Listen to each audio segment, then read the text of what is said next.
Good evening. This is CTV News. I'm Denise Douglas. So glad you could be with us this evening. A lot of people will be tuning in this evening as Hillary Clinton and Donald Trump face off in what could be the most highly anticipated presidential debates in U.S. history. Karen Adams joins us right now to talk more about this. That's right. It's very much anticipated, and I can tell you that many presidential debate watch parties are planned throughout the area, including right here in Prince George's. Now, the 21st District Democratic team is hosting a series of them. One is at the famous Dave's here in Largo. Many people are curious to see if Donald Trump can show he's fit for the Oval Office and if Hillary Clinton can overcome her trust issues. I spoke with some people today about the two presidential candidates, including State Senator Jim Rosapep. Here's what they had to say. In the case of Hillary Clinton, I would say that she has to be very careful about not treating Trump with contempt, and vice versa. Mr. Trump would also have to demonstrate respect for Hillary Clinton, especially being a female candidate. Everybody cares about the country, and everybody cares about who's president. So people are interested in all elections. I think this one obviously is different because Mr. Trump is an unusual candidate, to be diplomatic about it. And so I think some people are very excited by him, and people are very afraid of him. I'm strongly for Hillary Clinton. I think that we're getting close enough to the election that when we have a debate like this, whatever people end up saying in the debate will probably be where they end up. Hopefully, this debate will answer a lot of questions for those who are undecided or on the fence. Now, the debate begins at 9 tonight at Hofstra University and will go on for about 90 minutes. NBC's Lester Holt will moderate this debate, and I can tell you this debate is going to be competing with Monday Night Football.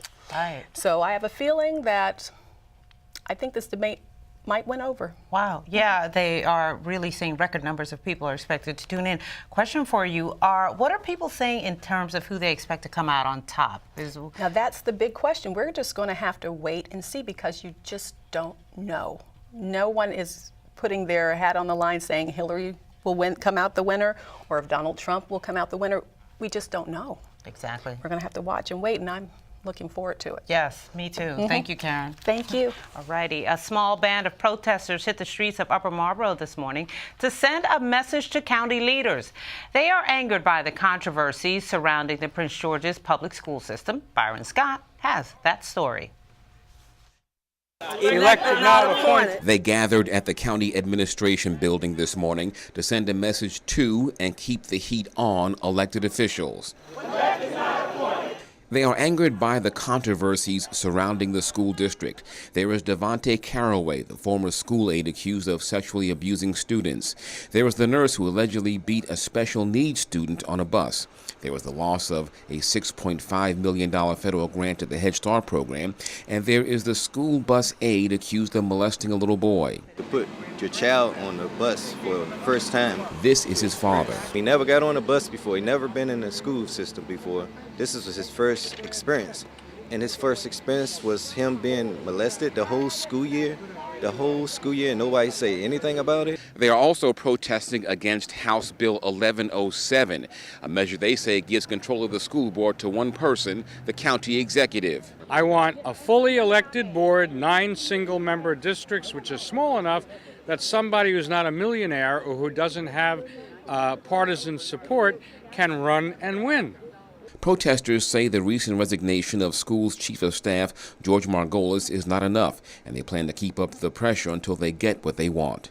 It's time for them to go. Yes. That is the CEO, Kevin Maxwell. That is the board chair, Dr. Eubanks, the vice chair, Carolyn Boston, and anybody else in that senior administration that knew about kids being abused and molested. At the county administration building, Byron Scott, CTV News. County Executive Rashawn Baker's spokesperson released a statement saying, in part, we should always applaud citizens who exercise their right to assemble. Scott Peterson defended House Bill 1107, saying it is designed to create a structure aimed at moving county schools to the top of the state rankings. Friends and family of a Fort Washington man fatally shot by a D.C. police staged a protest this morning calling for answers in his death. The group stood along M Street Northwest chanting and holding signs that said, "Justice for Terrence" and "We need answers." This here is to bring awareness to the name of Terrence Sterling. It's been 2 weeks. We've gotten nowhere. We have no names, no identification, no justification, and no answers, no accountability. Police say 31-year-old Terrence Sterling purposely drove his motorcycle into the passenger side of a police cruiser on September 11th as an officer was trying to get out of the side of that car. The officer fired his service weapon, hitting Sterling. He later died at an area hospital, but several witnesses say the collision was unavoidable and that the officer never tried to get out of his car, but instead rolled down his window and shot Sterling from the inside of the car after the crash. The officer who fired the fatal shot did not turn on his body cam until after he fired that weapon.